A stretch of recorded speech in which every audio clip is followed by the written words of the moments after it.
భూమి గగన్‌తో "బావా! నువ్వు నా కోసం పరితపిస్తున్నావని చెర్రీ చెప్తున్నాడు. నిజమా బావా?" అని అంటూ ఉండగా తన చెయ్యి వైపు చూపిస్తూ "చాలా నొప్పిగా ఉంది. ఫస్ట్ వీటి పని చూడవా?" అని గగన్ అనడంతో కన్నీళ్లు తుడుచుకొని ఫస్ట్ ఎయిడ్ చేస్తూ ఉంటుంది భూమి. భూమిని అలా దగ్గరగా చూస్తూ ఉంటాడు గగన్. మరోవైపు సూర్య, అపూర్వ ఇద్దరు మాట్లాడుకుంటూ ఉంటారు. లాస్ట్ నిమిషంలో వచ్చి ఆ గగన్ని అది కాపాడేసింది. ఆ భూమి కాపాడేసింది. ఒక్క క్షణం నాకు మైండ్ పోయినంత పనైంది. భూమి ఒక్క క్షణం రాకపోతే నా ప్లాన్ సక్సెస్ అయ్యేది. అసలు ఆ భూమి ఎలా వచ్చిందో అర్థం కాలేదు అని అంటూ ఉంటాడు సూర్య అపూర్వతో. నిజానికి నాకు చచ్చిపోవాలి అనిపించింది ఫెయిల్ అయినందుకు. కానీ ఆ గగన్ని చంపకుండా చస్తే ఓడిపోయినట్టు అవుతుంది అని ఊరుకున్నాను అని సూర్య అంటుండగా, అంత వైరాగ్యం వద్దు సార్ అంటూ ఉంటుంది అపూర్వ. లేకపోతే ఏంటి అపూర్వ గారు, లాస్ట్ మినిట్‌లో ఆ భూమి వచ్చి కాపాడింది అని అంటూ ఉండగా, అందుకే చెప్పాను ఎక్కడ దొరికిన వాళ్ళని అక్కడే వేసేయాలి. అందుకే భూమిని వేసేయమని చెప్పాను అంటూ ఉండగా, మనకి దొరికింది గగన్ కాదు భూమి. భూమిని వేసేస్తే నెక్స్ట్ నిమిషంలో గగన్ మిమ్మల్ని కూడా వేసేస్తాడు అని అంటూ ఉంటాడు సూర్య. ముందు గగన్ని వేసేసి ఆ తర్వాత భూమిని వేసేయాలి అనుకున్నాను. అలా కాకపోతే వాళ్ళిద్దరి ప్రేమని చంపేసి ఇద్దరిని విడిగా వేసేయాలి అనుకున్నాను. 2 ఫెయిల్ అయ్యాయి అని సూర్య అంటూ ఉండగా, దీనికి మించి ట్రై చేయాలి అంటూ ఉంటుంది అపూర్వ. నిజానికి వాళ్ళిద్దరిని కలిపి ఒకేసారి చంపొచ్చు అనే బాంబ్ ఫిక్స్ చేశాను. కానీ గగన్ ప్రాణాలు కాపాడడానికి తన ప్రాణాలని కూడా పణంగా పెట్టి పారిపోయింది భూమి అంటూ ఉండగా, నాకు తెలుసు అది అలా చేస్తుందని అంటూ ఉంటుంది అపూర్వ.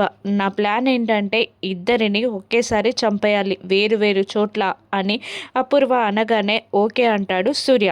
మరోవైపు డిన్నర్ కోసం అన్ని ఏర్పాట్లు చేస్తూ ఉంటుంది భూమి. ఇక పూరి అక్కడ కూర్చొని ఏడుస్తూ ఉంటుంది. "ఏమైంది చిట్టి చిలుక, ఎందుకు ఏడుస్తున్నావు?" అంటూ ఉండగా, "నీకు తెలీదా? నువ్వేమో అన్నయ్యతో వచ్చి ఇంట్లో చక్కగా తిరిగేస్తున్నావు. ఇంట్లో ఒకరు మిస్ అయిన ఫీలింగ్ కూడా నీకు లేదు" అని అంటూ ఉండగా, "అబ్బో ఎవరి కోసమో" అంటూ ఉండగా, నా తమ్ముడు అంటూ పెద్దరికం చూపిస్తావు. కానీ తమ్ముడు ఇంట్లో లేకపోతే చిన్న గిల్టీ ఫీలింగ్ కూడా లేదు నీకు" అని పూరి అనేస్తుంది. "అబ్బో ఇది మీకు కాబోయే శ్రీవారి కోసం నా మీద అలకన్నమాట" అని అంటూ ఉండగా పూరి ముఖం తిప్పేస్తుంది. "నా కోసం ఆలోచించిన మీ అన్నయ్య నా తమ్ముడి కోసం ఆలోచించడా" అని అనేలోపే గగన్ కారు వచ్చి అక్కడ ఆగడం, సూర్యాన్ని కొట్టింది తలుచుకుంటూ శివాని తీసుకొని గగన్ లోపలికి రావడం జరిగిపోతుంది. "అదిగో మీ కాబోయే శ్రీవారు వచ్చేశారు" అని భూమి అంటూ ఉండగా వెళ్ళి గగన్ని హగ్ చేసుకుంటుంది పూరి. "థ్యాంక్ యూ అన్నయ్య" అంటూ ఉండగా, "సారీరా శివాని కొట్టి నీ మనసు కూడా హర్ట్ చేశాను. కానీ ఇదంతా మీ భూమి వదిన కోసమే" అని అంటూ ఉండగా, ఇప్పుడు భూమి అదే చెప్తుంది. "నా కోసం ఆలోచించిన మీ అన్నయ్య నా తమ్ముడి కోసం ఆలోచించడా అని చెప్తుంది. మీరిద్దరూ మేడ్ ఫర్ ఈచ్ అదర్ అన్నయ్య" అని భూమి గగన్లని చూసి పూరి అంటూ ఉండగా, "అబ్బో తనకి కాబోయే శ్రీవారిని తీసుకొచ్చారని మీకు బిస్కెట్లు వేస్తుంది" పూరి అంటూ ఉండగా, "లేదు లేదు" అంటుంది పూరి. "ఇక రండి అందరం కలిసి డిన్నర్ చేద్దాం. కలిసి తినక సంవత్సరాలు గడిచిపోయిన ఫీలింగ్ వస్తుంది నాకు" అంటుంది శారద. మరోవైపు కేపీ, నక్షత్ర, అపూర్వ లేకుండానే గోరెంటాకు కలిసి భోజనం చేస్తూ ఉంటారు. ఇంతలో కేపీ "చెర్రీ ఎక్కడమ్మా" అని అనడంతో ఇద్దరు షాక్ అయి భయంగా ఒకరినొకరు చూసుకుంటూ ఉంటారు. "ఏంటి చెర్రీ ఎక్కడ" అంటే అలా చూస్తున్నారు అని అడుగుతుండగా, "అది చెర్రీ పోయాడు" అని నోరు జారుతుంది గోరెంటాకు. "ఏంటి" అంటూ ఉండగా, "ఫ్రెండ్స్ ఇంటికి వెళ్ళాడు మామయ్య" అంటుంది నక్షత్ర. "వచ్చేసాను కదా" అంటూ దయ్యం బట్టల్లో ఊగుతూ వస్తూ ఉంటాడు చెర్రీ. చెర్రీని చూసి భయపడిపోతారు గోరెంటాకు, నక్షత్ర. ఇక వచ్చి కృష్ణప్రసాద్ పక్కనే కూర్చుంటాడు. కానీ కృష్ణప్రసాద్కి ఏమీ కనిపించినట్టు యాక్టింగ్ చేస్తూ ఉండగా గోరెంటాకు, నక్షత్ర ఇద్దరు "మావయ్య మీకు పక్కన ఎవరు కనిపించట్లేదా" అంటుండగా, "ఎవరు కనిపించాలమ్మా, ఎవరు లేరిక్కడ" అని అంటూ ఉంటాడు కేపీ. మీ కొడుకు కనిపించట్లేదా అంటూ ఉండగా, నా కొడుకు చెర్రీ ఎక్కడున్నాడమ్మా అని అడుగుతూ ఉంటాడు కేపీ. గోరెంటాకు ఆగవే, మనకి మాత్రమే కనిపిస్తాడు అని అంటూ ఉండగా, నీకెలా తెలుసు అంటుంది నక్షత్ర. తన వయసు పెద్దది కాబట్టి తెలుస్తుంది అని గంభీరంగా అంటూ ఉంటాడు చెర్రీ, వాళ్ళని భయపెడుతూ. భయంతో వణుకుతూ ఉంటారు గోరెంటాకు, నక్షత్ర. మరోవైపు అందరూ కలిసి డిన్నర్ తినడానికి అక్కడ టేబుల్ పైన కూర్చోగానే హ్యాపీగా వడ్డిస్తూ ఉంటుంది శారద. అక్క, రేపు నీ బర్త్డే అని నోరు జారుతాడు శివ.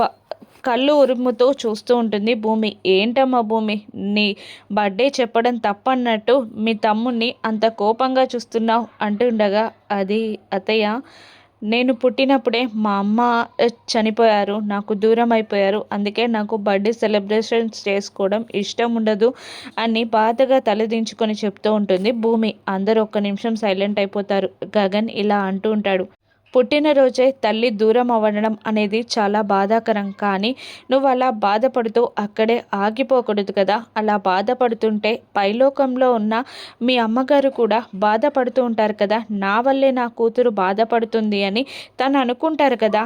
అందుకనే నువ్వు అలా బాధపడకూడదు అని అంటూ ఉంటాడు గగన్. శారద కూడా, అవును, పైనున్న మీ అమ్మగారి కోసమైనా రేపు భోగి పండగతో పాటు నీ బర్త్డే సెలబ్రేషన్ చేసుకుందాం అని అనేస్తుంది శారద. అందరూ నవ్వేస్తారు కానీ భూమి సైలెంట్ అయిపోతుంది. మరోవైపు డిన్నర్ టేబుల్ పైన చెర్రీ గోరెంటాకు, నక్షత్రాలని భయపెడుతూ ఉంటాడు. నువ్వు నిజంగా దయ్యమా అని అడుగుతుండగా, కింద కాళ్ళు చూసుకో అంటాడు చెర్రీ. ఇక కాళ్ళు చూసేసరికి కాళ్ళు కనిపించవు. దాంతో ఇంకా వణికిపోతూ ఉంటారు. నిజంగానే దయ్యం బేబీ అంటూ ఉండగా, నీకెలా తెలుసు అని నక్షత్ర అనగానే, ఇదిగో చూడు అని అంటూ కిందికి చూపించేసరికి నక్షత్ర కూడా భయంతో వణుకుతూ ఉంటుంది. ఇక అక్కడున్న హాట్ పాట్లో నుండి రైస్ అంతా ప్లేట్లో పెట్టుకొని ఒక బాటిల్ తీసి ఆ బాటిల్లో ఉన్న రెడ్ లిక్విడ్ని అన్నంలో కలిపి రాక్షసంగా తినబోతూ ఉంటాడు చెర్రీ. అదేంటి బాబు, నీకు సాస్ ఇష్టం ఉండదు కదా అని అడుగుతూ ఉంటుంది గోరెంటాకు. ఇది సాస్ కాదు, రక్తం. ఆత్మగా మారినాక రక్తమే తాగాలి, అదే ఆత్మకి శక్తినిస్తుంది అంటూ ఉండగా, నీకు రక్తం ఎక్కడిది అంటుంది గోరెంటాకు. మా ఆత్మలోకంలో కూడా సూపర్ మార్కెట్ ఉంటుంది, అక్కడుండి తీసుకొచ్చా, రేపు నీ రక్తం తాగుతా అని గోరెంటాకుని బెదిరిస్తూ ఉంటాడు చెర్రీ. దాంతో మా అమ్మాయి రక్తం చాలా బాగుంటుంది, చిన్న వయసు, ఇంకా అపూర్వ రక్తం ఎప్పుడు సలసల మడుగుతూ ఉంటుంది, నన్ను వదిలేయ్ అని అంటూ ఉంటుంది గోరెంటాకు. రాక్షసంగా బెదిరిస్తున్నట్టు చూస్తూ ఉంటాడు చెర్రీ. ఇక